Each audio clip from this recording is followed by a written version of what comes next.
बच्चों, हमने आप लोगों को विभिन्न प्रकार की रासायनिक अभिक्रियाओं में कई अभिक्रियाएं कराई हैं। आज हम आप लोग को उपचयन और अपचयन अभिक्रिया करा रहे हैं। उपचयन यानी ऑक्सीडेशन, अपचयन यानी रिडक्शन।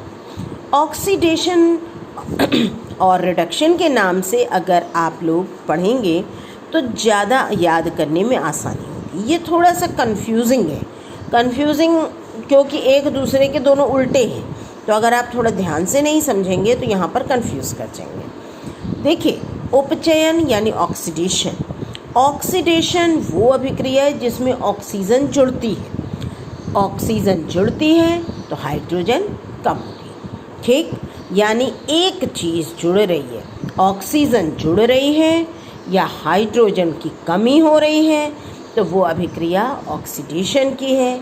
इसका जस्ट अपोजिट, अगर ऑक्सीजन कम हो रही है या हाइड्रोजन बढ़ रही है तो वो अपचयन है। यानी उपचयन वह अभिक्रिया है जिसमें ऑक्सीजन की वृद्धि हो या हाइड्रोजन की कमी हो, जबकि अपचयन वह प्रक्रिया है जिसमें हाइड्रोजन की वृद्धि हो या ऑक्सीजन की कमी हो।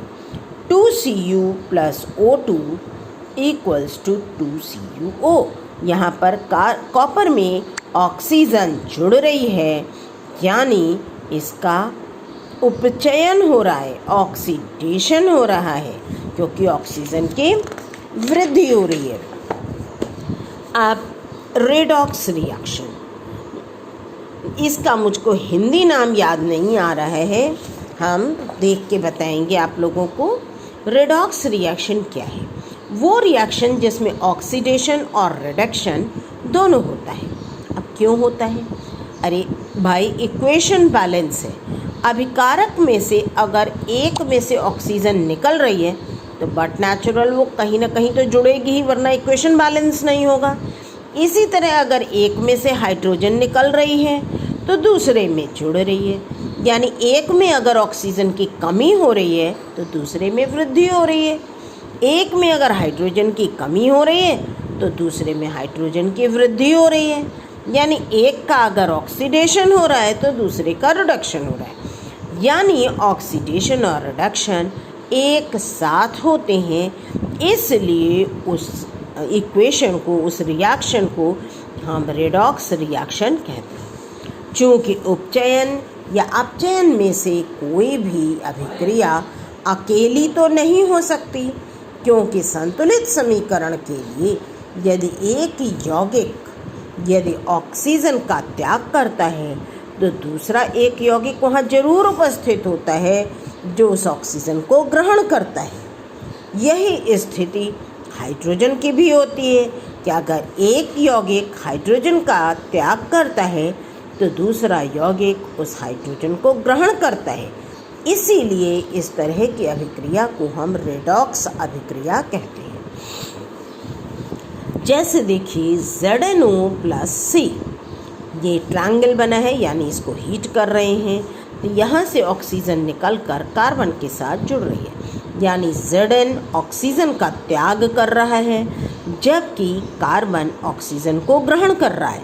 तो हमने बताया कि ऑक्सीडेशन वो रिएक्शन है जिसमें ऑक्सीजन की वृद्धि होती है, यानी कार्बन का ऑक्सीडेशन हो रहा है, और जिंक में से ऑक्सीजन कम हो रही है, यानी जिंक का रिडक्शन हो रहा है।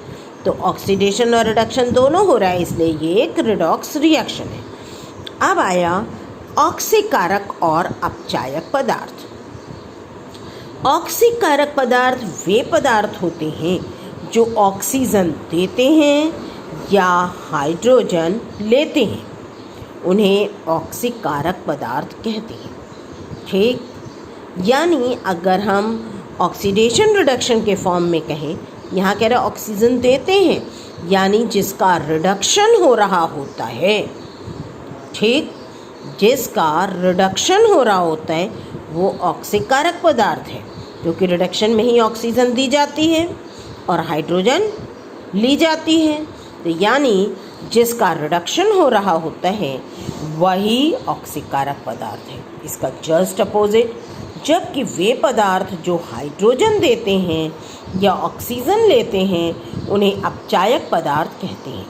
जैसे यहाँ पर CuO प्लस H2 मिल करके ये ऑक्सीजन इसके साथ आ गई तो बन गया Cu प्लस H2O। अब यहाँ पर चूँकि CuO में से ऑक्सीजन निकल रहा है, ऑक्सीजन का त्याग हो रहा है, यानी CuO का क्या हो रहा है, अपचयन हो रहा है, रिडक्शन हो रहा है, क्योंकि ऑक्सीजन का त्याग हो रहा है।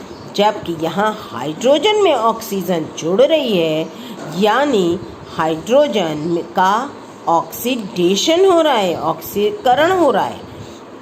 चूँकि इसका रिडक्शन हो रहा है इसलिए CuO को हम ऑक्सीकारक पदार्थ कहेंगे, जबकि H2O को हम अपचायक पदार्थ कहेंगे।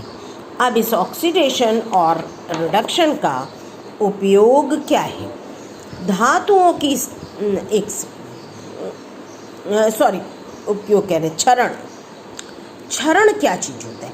जंग का लगना है ना, किसी भी मेटल का खा जाना, बर्बाद हो जाना, वो क्षरण कहलाता है। जैसे आप लोगों ने लोहे में देखा हुआ है कि लोहे को अगर हवा में रख देते हैं तो उस पर जंग लग जाता है। शुरू में तो केवल ब्राउन ऑरेंज कलर की परत जमती है, लेकिन आप सालों साल अगर उसे रखा रहने दीजिए तो वो जंग बिल्कुल लोहे को गला देती है।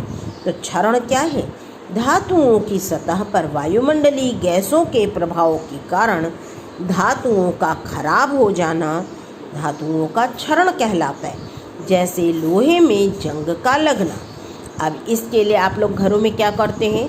तवा वगैरह मांजने के बाद उसके ऊपर थोड़ा सा तेल लगा करके रख देते हैं तो जंग नहीं लगती। तो वही चीज़ है कि क्षरण के से बचाव के उपाय क्या हैं? पेंट करके या तेल का लेपन करके। आपका ये चैप्टर कंप्लीट हो गया। आप मोस्ट प्रोबेबली आप लोगों का कल हम फिज़िक्स का जो इनकम्प्लीट चैप्टर है रिफ्रैक्शन उसको स्टार्ट करेंगे। और आज हम आप लोगों को न्यूमेरिकल्स का कुछ ऑडियो भेजेंगे तो आप लोग उसको सॉल्व करिएगा। Thank you.